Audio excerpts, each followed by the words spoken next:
அமெரிக்காவினுடைய 200க்கும் மேற்பட்ட விமானங்கள் மீது அமெரிக்காவினுடைய 200க்கும் மேற்பட்ட விமானங்கள் சுட்டு வீழ்த்தப்பட்டிருக்கிறது என்கிற செய்திகளை சொல்லியிருக்கிறார்.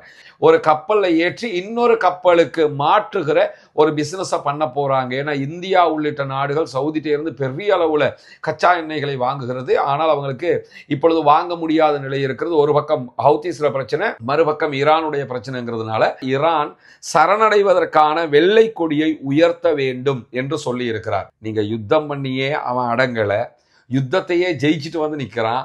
அதுக்கு பிறகு பேச்சுவார்த்தை நடத்தப்பட்டது, அதுலேயும் ஜெயிச்சுட்டு வந்து நிற்கிறான். ஓமான் தடையாக வந்தால் ஈரானோட சேர்ந்து ஓமான் அதுக்கு எதிராக வருமாக இருந்தால் ஓமான் மேல நாங்க குண்டு வீச்சு தாக்குதல் நடத்துவோம் அப்படின்னு சொல்லியிருக்கிறாரு.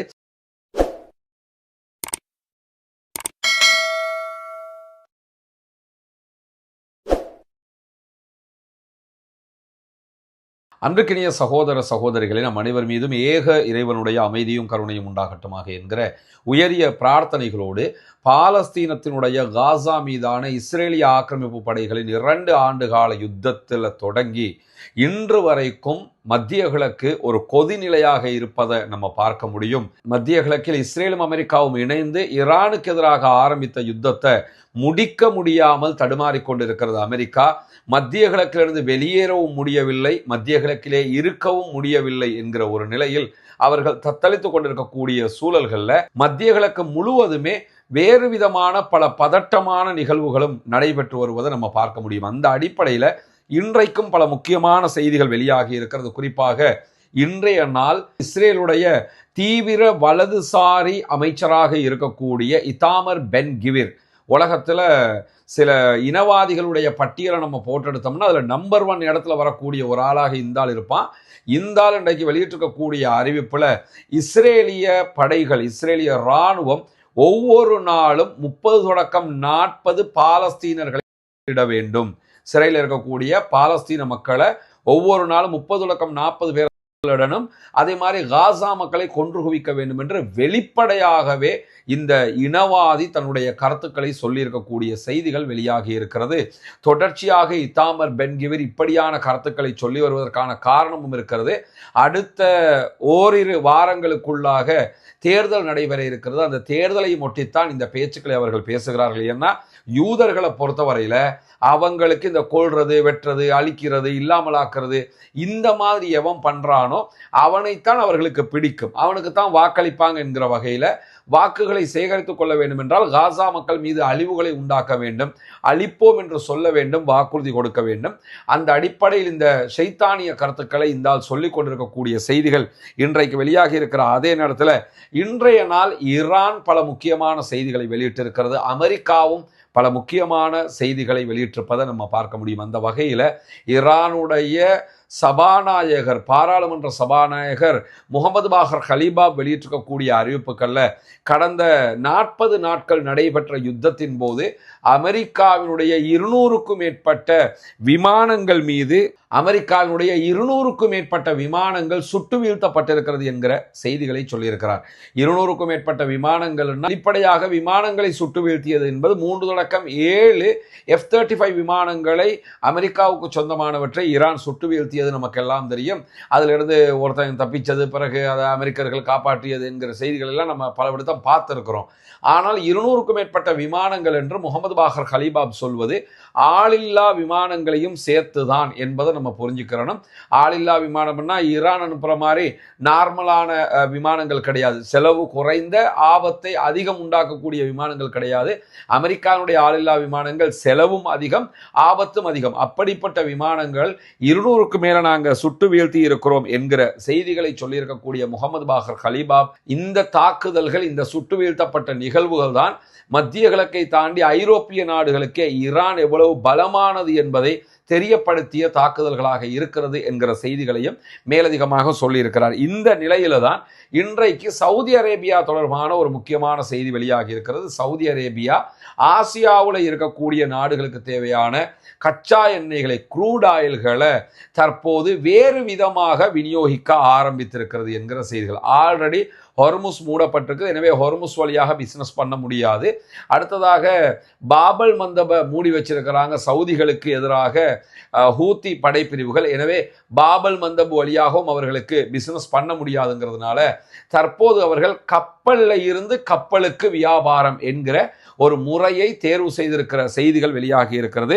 குறிப்பாக ஹொர்முஸ் மீதான இந்த முற்றுகை காரணமாக சவுதி அரேபியா தன்னுடைய அரம்கோ எண்ணெய் உற்பத்தி நிலையத்தில் இருந்து விற்கக்கூடிய கச்சா எண்ணெய்கள் அனைத்தையுமே ஐக்கிய அரபு அமீரகத்தினுடைய ஃபுஜைரா கடற்கரைக்கு அப்பால் இருக்கக்கூடிய பகுதிகளில் இருந்து ஒரு கப்பலில் ஏற்றி இன்னொரு கப்பலுக்கு மாற்றுகிற ஒரு பிஸ்னஸை பண்ண போகிறாங்க. ஏன்னா இந்தியா உள்ளிட்ட நாடுகள் சவுதிகிட்ட இருந்து பெரிய அளவில் கச்சா எண்ணெய்களை வாங்குகிறது. ஆனால் அவங்களுக்கு இப்பொழுது வாங்க முடியாத நிலை இருக்கிறது. ஒரு பக்கம் ஹவுதீஸில் பிரச்சனை, மறுபக்கம் ஈரானுடைய பிரச்சனைங்கிறதுனால. எனவே தான் சவுதி அரேபியா இப்படியான ஒரு நடவடிக்கையை மேற்கொள்ள இருக்கிறது என்கிற செய்திகள் வெளியாகி இருக்கிறது. இப்படி ஒரு காரியத்தை அவங்க பண்ணினாங்கன்னா சவுதி தன்னுடைய பெட்ரோலிய வளங்களை விற்பதற்கான ஒரு சிறப்பான வழிமுறையை கண்டுபிடித்து விட்டது என்று அர்த்தமாகிவிடும். இந்த நேரத்தில் ஹூத்தீஸ் அல்லது மற்றவர்கள் என்ன செய்ய போகிறார்கள் என்கிற கேள்விகளும் இருக்கிறது என்பதை நாம் புரிந்து கொள்ளுகிற அதே நேரம் செங்கடலில் இன்றைக்கு சவுதி அரேபியாவுடைய கப்பல்கள் மீது பல தாக்குதல்களை நடத்தி இருப்பதாக ஹூத்தி படைப்பிரிவுகள் அறிவித்திருக்கிறார்கள். இந்த கப்பல்களில் செங்கடலில் நடத்தப்பட்டிருக்கக்கூடிய தாக்குதல்கள் சவுதி இராணுவ கப்பல்கள் மீதான தாக்குதல்கள், அதே போன்று சவுதியினுடைய 4 பாதுகாப்பு கப்பல்கள் மீதான தாக்குதல்கள் என்று சொல்லப்படுகிறது. மொத்தமாக ஏவுகணைகள் மூலமாக இந்த தாக்குதல்கள் நடத்தப்பட்டிருக்கிறது.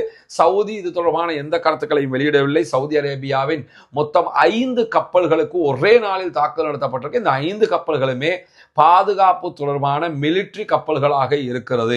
எனவே அடுத்து சவுதி ஒரு மிகப்பெரிய தாக்குதலை ஹவுதீஸ் மேல நடத்துவாங்களா, என்னென்ன செய்வாங்க என்கிற கேள்விகளும் தற்போது எழக்கூடிய சூழல்ல தான் இன்றைக்கு அமெரிக்க அதிபர் டொனால்ட் ட்ரம்ப் வலம மாதிரி கம்பு கட்டுகிற சில செய்திகளை சொல்லி இருக்கிறாரு. அதுல மிக முக்கியமான ஒரு செய்தி என்னன்னு கேட்டா, ஈரான் சரணடைவதற்கான வெள்ளை கொடியை உயர்த்த வேண்டும் என்று சொல்லி இருக்கிறார். நீங்க யுத்தம் பண்ணியே அவன் அடங்கலை, யுத்தத்தையே ஜெயிச்சுட்டு வந்து நிற்கிறான். அதுக்கு பிறகு பேச்சுவார்த்தை நடத்தப்பட்டது, அதுலேயும் ஜெயிச்சுட்டு வந்து நிற்கிறான். அவன்கிட்ட போய் வெள்ளக்கொடியை காட்டி சரணடைங்கன்னா இது விளையாட்டு புள்ளத்தனமாக இல்லையா என்று கேட்குற மாதிரி அவர் இன்னைக்கு என்ன பண்ணியிருக்கிறாருன்னு கேட்டால், ஈரான் சரணடையணும், வெள்ளக்கொடியை காட்டணும்னு சொல்லியிருக்கிறாரு. அதற்கு பல காரணங்களையும் சொல்லியிருக்கிறாரு. மோதலை முடிவுக்கு கொண்டு வருவதற்கு எனக்கு எந்த அழுத்தமும் கிடையாது, எனக்கு எந்த தேவையும் கிடையாது, நான் டெய்லி சண்டை பிடிச்சிக்கிட்டு இருப்பேன், எனக்கு என்ன பிரச்சனை வேண்டி கிடக்குது, ஆனால் ஈரானுக்கு தான் பிரச்சனை, அதனால ஈரான் வெள்ளக்கொடியை உயர்த்தணும், சமாதானத்துக்கு வரணும் அப்படின்னு சொல்லி எத்தனையோ வார்த்தைகளை சொல்லி பார்க்கிறார். அந்த வார்த்தைகளை இதுவும் ஒரு வார்த்தைன்னு புரிஞ்சுக்கிறேங்க. ஆனா இதை சொல்லிட்டு இன்னொரு செய்தி என்ன சொல்றாருன்னு கேட்டா, தன்னுடைய நிர்வாகம், அமெரிக்க நிர்வாகம் IRGCயோடு, ஈரானுடைய புரட்சிகர பாதுகாப்பு பிரிவோடு ஒரு நேரடி மறைமுக தொடர்பை ஏற்படுத்தி இருப்பதாக சொல்லி இருக்கிறார். இது என்ன தொடர்புங்கிறத இன்னும் IRGC சொல்லல. அவங்க எந்த அளவுக்கு இதை சீரியஸா எடுக்க போறாங்கிற கேள்வி இருக்குது. ஆனா ஆரம்பத்தில் என்ன சொன்னார்னா, நாங்கள் ஈரானுடைய தலைவர்களோடு பேசிக்கிட்டு இருக்கிறோம், ஈரானுக்குள்ள ஒரு தலைவர் இருக்கிறார், அவர் அமெரிக்காவுக்கு சப்போர்ட்டாக இருக்கிறார், இப்படி எத்தனையோ கதையை சொல்லிட்டாரு. இப்போ என்ன சொல்கிறாருன்னு கேட்டால், IRGCயோட நாங்கள் நேரடி தொடர்பில் இருக்கிறோம்ங்கிறாரு. இது எந்த அளவு தூரம் உண்மையானது என்பதை IRGC தான் சொல்ல வேண்டும். அது சொல்லிட்டு தான் எனக்கு எந்த ஒரு கால அட்டவணையும் கிடையாது, நான் எவ்வளவு காலம்னாலும் ஈரானோட சண்டை பிடிக்க முடியும், ஈரானுக்கு தான் அது சிக்கலை உண்டாக்கும் அப்படின்னு சொல்லி அமெரிக்க அதிபர் டொனால்ட் ட்ரம்ப் சொல்லி இருக்கிறது மட்டுமல்லாமல் இன்றைக்கு திடீரென அவருக்கு இன்னும் ஒரு குழப்பமும் ஏற்பட்டிருக்கு. என்னன்னு கேட்டால், ஓமானும் ஈரானும் ஒரு பேச்சுவார்த்தையை தொடர்ந்து நடத்தி வர்றாங்க ஹொர்முஸ் ஜலசந்தி தொடர்பாக. அந்த பேச்சுவார்த்தை பற்றி இன்றைக்கு கருத்து வெளியிட்டிருக்கக்கூடியவர் என்ன சொல்றாருன்னு கேட்டால், ஹொர்முஸ் ஜலசந்தியை மீண்டும் திறக்குகிற முயற்சிகளுக்கு ஓமான் தடையாக வந்தால், ஈரானோட சேர்ந்து ஓமான் அதுக்கு எதிராக வருமாக இருந்தால் ஓமான் மேல நாங்க குண்டுவீச்சு தாக்குதல் நடத்துவோம் அப்படின்னு சொல்லியிருக்கிறாரு. அதுவும் சாதாரண குண்டுவீச்சு தாக்குதல் அல்ல, கடுமையாக ஓமானை அழிப்போம் என்கிற வார்த்தைகளை அமெரிக்க அதிபர் டொனால்ட் ட்ரம்ப் சொல்லி இருக்கிறாரு. ஆனா ஓமான் மேல அமெரிக்கா தாக்குதல் நடத்த வந்தால் கண்டிப்பாக ஈரான் அதுக்கு சப்போர்ட்டா வருவாங்கிறதுல மாற்று கருத்து கிடையாது. அதே மாதிரி ஹவுதீஸ் படைப்பிரிவும் அதற்கு சப்போர்ட்டாக வருவாங்க. ஏன்னா இவங்க அத்தனை பேருமே ஒரு ஒருங்கிணைந்த நிலையில் இருக்கக்கூடியவங்க தான். ஒமான் அமெரிக்காவுக்கு சப்போர்ட்டிவாக இருந்தாலும் பொதுவாகவே ஈரானோடு நெருங்கி இருக்கக்கூடிய ஒரு நாடு என்பதை நம்ம புரிஞ்சுக்கணும். அந்த அடிப்படையில் இந்த ஹொர்முஸ் பற்றிய பேச்சுவார்த்தைகளும் நடைபெற்று வரக்கூடிய சூழல்ல தான் இன்றைக்கு குருது படைகளுடைய தலைவரும் குருதுகள் ஆளக்கூடிய ஈராக்கினுடைய சுயாட்சி பகுதியினுடைய பிரதமராக தன்னை அறிவித்துக் கொண்டிருக்கக்கூடிய மஸ்ரூர் பர்சானி வெளியிட்டிருக்கக்கூடிய செய்திகள்ல ஈரானுடைய ஆளில்லா விமானங்கள் தன்னுடைய அலுவலகத்தை தாக்குதல் நடத்தி இருக்கக்கூடிய செய்திகளை சொல்லியிருக்கிறார். அதே போன்று குர்திஸ்தான் பாதுகாப்பு மற்றும் உளவுத்துறை தலைவருடைய வீட்டையும் குறிவைத்து ஈரானுடைய ஆளில்லா விமானங்கள் தாக்குதல் நடத்தி இருக்கிறது என்று சொல்லியிருக்கிறார். ஈரானுடைய ஆளில்லா விமான தாக்குதல்கள் தொடர்ந்து குர்து படைகள் மேல நடத்தப்பட்டு வருது. அது கூட எதுக்காக அவங்க பண்றாங்களாக இருக்கலாம் என்று சொன்னா, எதிர்காலத்தில் அமெரிக்கா ஒரு பெரிய தாக்குதலை நடத்த போனால் கண்டிப்பாக குர்துகள் அமெரிக்காவுக்கு சப்போர்ட்டாக வர வாய்ப்பு இருக்கிறது. அப்படி வருவதற்கு முன்பதாகவே குர்துகளை டம்மி ஆக்குவதற்காக, வீழ்த்துவதற்காக இந்த தாக்குதல்களை தொடர்ந்து ஈரான் நடத்தி வருகிறது என்பதை நாம் புரிந்து கொள்ளுகிற அதே நேரத்தில் இன்றைய நாள் ஈரான் இன்னும் ஒரு முக்கிய செய்தியை வெளியிட்டிருக்கிறது. குறிப்பாக ஈரானுக்கு எதிராக அமெரிக்கா பல தடைகளை முன்மொழிந்து கொண்டிருக்கிறது, பொருளாதார தடைகளை முன்வைத்திருக்கிறது. அது மட்டுமல்லாமல் தரைவழி தடை முற்றுகை ஒன்றையும் நாங்கள் விதிக்கப் போகிறோம் என்று அமெரிக்கா சொல்லிக் கொண்டிருக்கிறது. கடல் வழியாக எப்படி ஈரானை பிளாக் பண்ணியிருக்கிறாங்களோ அது மாதிரி தரை வழியாகவும் ஈரானை பிளாக் பண்ண போறோம் என்று சொல்லியிருக்கிறாங்க. தரை வழியாக பிளாக் பண்றதாக இருந்தா டர்க்கில இருந்து ஈரானுக்கு வரக்கூடிய பொருட்களை தடுக்க வேண்டும், அசர்பைஜானை தடுக்கணும், பாகிஸ்தானை தடுக்கணும், ஈராக்கை தடுக்கணும். இப்படி பல தடைகளை அவங்க கொண்டு வர வேண்டியிருக்கும். இப்படி கொண்டு வர போகிறதாக அமெரிக்கா சொல்லிக் கொண்டிருக்கக்கூடிய சூழலை தான் இன்றைக்கு ஈரான் இது தொடர்பாக கருத்து வெளியிடும் போது, என்ன தடைகளை நீங்கள் கொண்டு வந்தாலும் அதிலே எங்களுக்கு எந்த பிரச்சனையும் இல்லை, எங்களுக்கு எப்படி உங்களை ஜெயிக்க வேண்டும் என்பது தெரியும், ஆல்ரெடி யுத்தத்தில் ஜெயிச்சிட்டோம், பேச்சுவார்த்தையில் ஜெயிச்சிட்டோம், இந்த தடைகளையும் நாங்கள் ஜெயிப்போம், எனவே இந்த தடைகளால் எங்களுக்கு எந்த பாதிப்பும் வராது, நாங்கள் சுய பொருளாதார முன்னேற்றத்தை நோக்கி போகக்கூடிய ஒரு நாடாக இருக்கிறோம் என்கிற செய்திகளையும் ஈரான் சொல்லியிருப்பது மட்டுமல்லாமல், இன்றைய நாள் தென்கொரியா வெளியிட்டிருக்கக்கூடிய ஒரு செய்தியில் ஹொர்முஸ் தொடர்பாக நாங்கள் அமெரிக்காவோடு இணைந்து செயல்பட இருக்கிறோம் என்கிற செய்திகளை சொல்லியிருக்கிறாங்க. இது விருப்பத்தோட சொன்ன செய்தி எல்லாம் கிடையாது.